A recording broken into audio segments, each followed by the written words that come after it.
नवरात्रि के इस पावन पर्व पे माता रानी की भक्ति और आराधना के साथ साथ उपवास में बनने वाली स्वादिष्ट और सात्विक व्यंजन का भी अपना एक अलग महत्व होता है।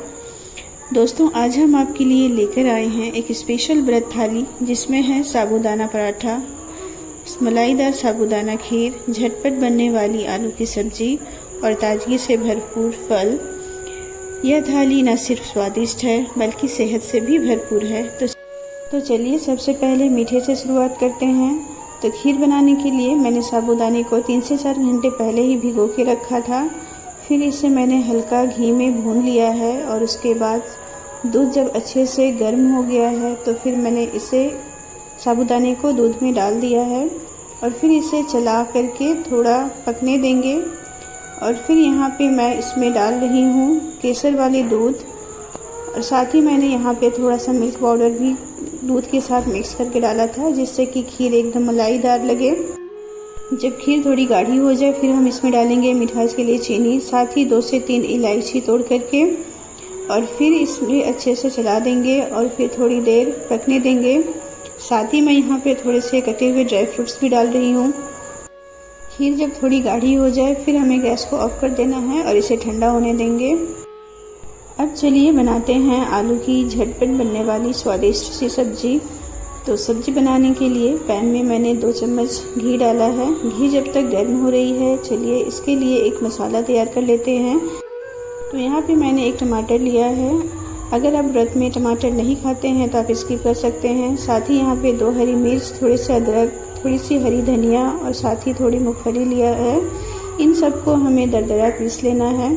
तो मसाला हमारा रेडी है। इधर घी भी गर्म हो गया है। तो अब इसमें मैंने थोड़े से साबुत जीरा डाला है, साथ ही थोड़ी सी करी पत्ता। जीरा जब तड़क जाए फिर हमें इसमें मसाले के पेस्ट को डाल देना है। साथ ही इसमें स्वाद अनुसार सेंधा नमक डालेंगे और इन सबको थोड़ी देर तक भूनना है जब तक कि इसका कच्चापन ना चला जाए। अब मैं इसमें 2 से 3 उबले हुए आलू को हाथों से तोड़ करके डाल दे रही हूँ और फिर इन्हें मसाले के साथ अच्छे से मिक्स करते हुए 2 से 3 मिनट भूनेंगे। फिर इसमें हमें ग्रेवी के लिए पानी डालना है और फिर इन सबको अच्छे से चला करके इसे ढक करके 2 से 3 मिनट तक पकने देंगे। तो जब तक हमारा आलू की सब्जी पक रहा है, चलिए पराठे के लिए आटा लगा लेते हैं। तो यहाँ पे मैंने साबूदाने का आटा लिया है। साबूदाने का आटा बनाने के लिए पहले साबूदाने को मैंने हल्का भून लिया था, फिर उसे ठंडा करके एक मिक्सर जार में इसका फाइन पाउडर बना लिया है। तो इधर हमारा जो आलू का सब्जी है वो भी बन गया है। तो इस पर फिर मैंने थोड़ी सी हरी धनिया, साथ ही थोड़ी सी चिली फ्लेक्स और काली मिर्च पाउडर डाला है और इन सबको डाल करके एक बार चला के इसे फिर ढक करके गैस को ऑफ कर देंगे। पराठा बनाने के लिए यहाँ पे मैंने 2 बड़े साइज के उबले हुए आलू लिया है जिसे मैं ग्रेट करके साबूदाने के आटे में मिक्स कर दे रही हूँ। साथ ही इसमें डाल रही हूँ जीरा, नमक, कटी हुई हरी धनिया, चिली फ्लेक्स, काली मिर्च पाउडर, साथ ही बारीक कटी हुई करी पत्ता। अब इन सबको अच्छे से आटे के साथ मिक्स करना है और थोड़ा थोड़ा पानी डालते हुए इसका एक सॉफ्ट डो बना लेंगे। तो साबूदाने का आटा मैंने लगा लिया है। अब इसे ढक करके थोड़ी देर के रख देते हैं। इधर हमारा आलू का सब्जी भी रेडी है। तो चलिए इसे एक सर्विंग बाउल में ट्रांसफ़र कर लेते हैं। तो आप देख सकते हैं कि आलू की जो सब्जी है वो दिखने में कितनी टेस्टी लग रही है और ये खाने में भी बहुत टेस्टी होती है। अब चलिए बनाते हैं साबूदाने की सॉफ्ट और टेस्टी पराठे। तो यहाँ पे डो में से हमें एक बड़े साइज़ की पेड़ा लेना है और फिर उस पर थोड़ा सा सूखा आटा स्प्रिंकल करना है। ये साबूदाने का ही आटा है और फिर इसे हल्के हाथों से बेल लेना है। अगर आप साबूदाने के आटे को एकदम सॉफ्ट लगाएंगे तो इसके जो किनारे हैं वो बहुत ही कम फटेंगे। तो फिर हमें इसे शेप देने के लिए कटोरी की ज़रूरत नहीं पड़ेगी।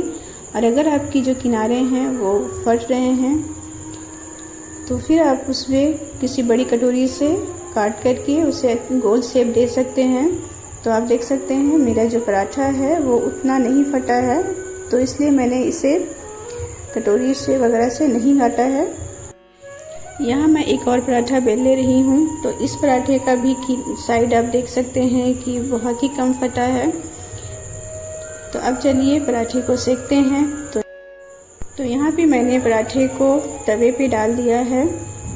अब जब एक साइड से पराठा हल्का सेक जाए, फिर इसके ऊपर हमें घी डालना है और फिर इसे अच्छे से रोटी पे या पराठे पे इसको फैला देना है। और दोनों साइड से जब पराठा अच्छे से सेक जाए, फिर हमें इसे निकाल लेना है। तो यहाँ पे हमारा जो पराठा है वो सेक चुका है। अब चलिए इसे निकाल लेते हैं।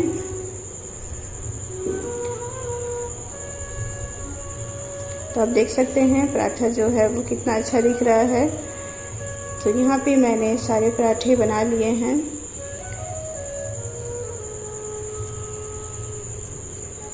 ये पराठे जो है वो खाने में काफ़ी टेस्टी होता है और साथ ही ये बहुत सॉफ्ट होता है।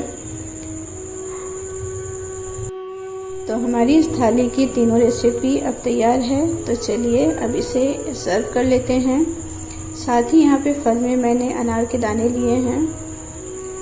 तो आज की मेरी ये ब्रेड वाली थाली अगर आपको अच्छी लगी तो वीडियो को लाइक, कमेंट, शेयर कीजिएगा और चैनल को सब्सक्राइब करना ना भूलें, ताकि ऐसे ही नई और स्वादिष्ट रेसिपी आपके साथ शेयर करती रहूं।